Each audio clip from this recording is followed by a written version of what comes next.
Hola chicos y bienvenidos a una clase virtual donde vamos a trabajar la formulación. Concretamente trabajaremos los hidruros no metálicos. Bien, para empezar tenemos que definirlos y en este caso son combinaciones del hidrógeno con no metales de los grupos 13, 14 y 15. En este caso se ordenaría primero el no metal y luego el hidrógeno. Y por el otro lado tendríamos los grupos 16 y 17 donde cambiarán la posición, es decir, el hidrógeno irá adelante y luego tendríamos el no metal. ¿Vale? Tiene que ver con la electronegatividad. Bien, para que os hagáis una idea, os pongo un zoom a la parte de los no metales y por un lado vamos a trabajar los grupos 13, 14 y 15, que son los que os redondeé en rojo, y por otro lado los grupos 16 y 17 que van en color amarillo. Bien, vamos a empezar con los grupos 13, 14 y 15. En este caso se pueden trabajar por las tres nomenclaturas, aunque la de stock es la que menos se utiliza. Las vamos a repasar. ¿Sí? ¿Nos animamos? Vamos allá.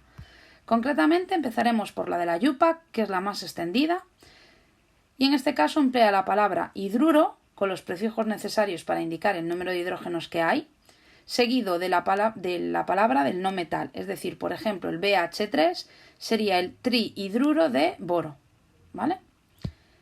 Por la de stock se emplea la palabra hidruro seguida del nombre del no metal, indicando entre paréntesis, si fuera necesario, y números romanos, la valencia del no metal cuando tengan más de una. En este caso, el BH3 sería el hidruro de boro. Repito, es una nomenclatura que no se suele utilizar. Por la tradicional emplearemos nombres propios y para hacerlo un poquito más tranquilo y que lo vayamos entendiendo mejor, vamos a ir grupo a grupo. El grupo 13, ¿vale? Si lo tenemos todos en la mente, empieza por el boro, ¿vale? Que es el único elemento no metal en esta columna 13. Bueno, pues el BH3 por tradicional se llama borano y concretamente participa con valencia 3. Cuando yo hablo del grupo 14 tengo el carbono y tengo el silicio. Con el carbono, la combinación de carbono e hidrógeno hace el CH4, que se conoce con el nombre de metano, y cuando lo hace con el silicio sería SiH4, sería el silano, ¿vale? En este caso el grupo 14 trabajaría con su valencia 4, en este caso la negativa, menos 4. Y por otro lado en el grupo 15 tenemos el nitrógeno, el fósforo y el arsénico. Con el nitrógeno hace el NH3, conocido coloquialmente por amoníaco, que se utiliza para hacer limpieza. Tenemos el PH3 llamada fosfina, ¿vale? Y el ASH3 que sería la arsina, ¿vale? En este caso, repito, grupo 13 valencia 3, menos 3, grupo 14 valencia menos 4 y en este caso la valencia del grupo 15 que sería la 3. Bien, vamos a verlo con un ejemplo, con las tres nomenclaturas juntas. Fijaros, hemos trabajado el BH3, ¿vale? Por UPAC sería el trihidruro de boro, por stock sería el hidruro de boro y por la tradicional sería el borano. Vamos a verlo con otro ejemplo, con el CH4. Por la UPAC sería el tetrahidruro de carbono, por stock sería el hidruro de carbono y por la tradicional sería el metano. Bien, ¿hasta aquí? ¿Dudas? ¿No? ¿Sigo? Vale, vamos allá. ¿Qué pasa cuando vamos a hablar de los grupos 16 y 17? En este caso son combinaciones del hidrógeno con los elementos del grupo 16 que participan con la valencia menos 2 y los del grupo 17 que participan con su valencia negativa menos 1. Y en este caso vamos a tener un cambio en la posición, es decir, en el orden. Primero vamos a escribir el AH y por último vamos a escribir el no metal. Este cambio de ordenación tiene que ver con la electronegatividad. Ya lo trabajaremos más en profundidad en clase, pero siempre tenemos que tener cuidado, ¿vale? Se antepone siempre el hidrógeno. En este caso también se podría nombrar por las tres nomenclaturas, aunque la de stock ya veremos que no se utiliza prácticamente, y la primera que repasamos como siempre es la UPAC.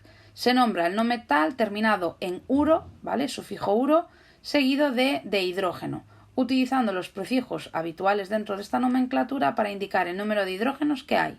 Por ejemplo, en el H2S hidrógenos hay 2. Entonces yo tendré que decir sulfuro de dihidrógeno. Es decir, el azufre lo hago terminar en uro y ahora cuando me toque hablar del hidrógeno tengo que especificar con el prefijo que hay 2 hidrógenos. Por tanto, sulfuro de dihidrógeno. Si lo hago por la de stock, se nombra el no metal terminado en uro, seguido de la palabra de hidrógeno. Repito lo que ya he dicho varias veces, no se suele utilizar. En este caso el H2S sería el sulfuro de hidrógeno. Y cuando hablamos de la tradicional va a tener dos situaciones. La primera es que se encuentren en disolución, es decir, en estado acuoso, es lo más habitual, y en este caso se van a convertir en ácidos. Entonces, para nombrarlos vamos a utilizar la palabra ácido, seguida del nombre del metal terminado en el sufijo hídrico, ¿vale? Ojo a la H y ojo a la tilde. Por ejemplo, eso ya lo veremos después con calma. Y luego, cuando está en estado puro, se nombra el no metal terminado en uro, seguido de hidrógeno, como lo hemos hecho en las anteriores nomenclaturas.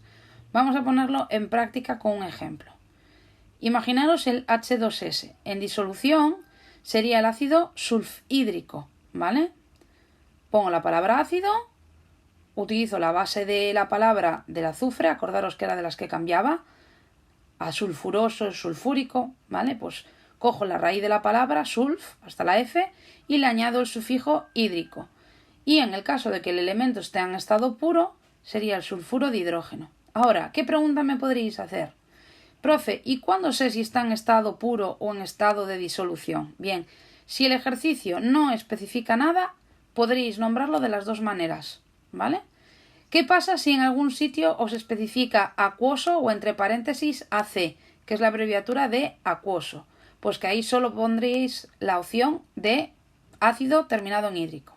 Bien, vamos a verlo con otro ejemplo. El HF en disolución sería el ácido fluorhídrico y en estado puro el fluoruro de hidrógeno. Bueno, como lo hemos visto por separado, vamos a ver un ejemplo con las tres nomenclaturas simultáneas.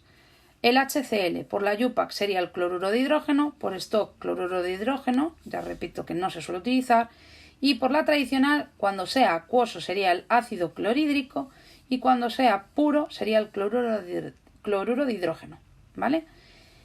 Parece un poco de lío al principio, incluso que se os puede trabar la lengua, como me pasa a mí a veces, pero a base de practicar conseguiréis que os salgan. Además, siempre son los mismos, entonces al final no hay que pensar en terminaciones o valencias, siempre participan con las mismas. Ánimo, y si tenéis alguna duda, ya sabéis, escribirme para poder seguir practicando con la formulación. Nos vemos en la siguiente clase.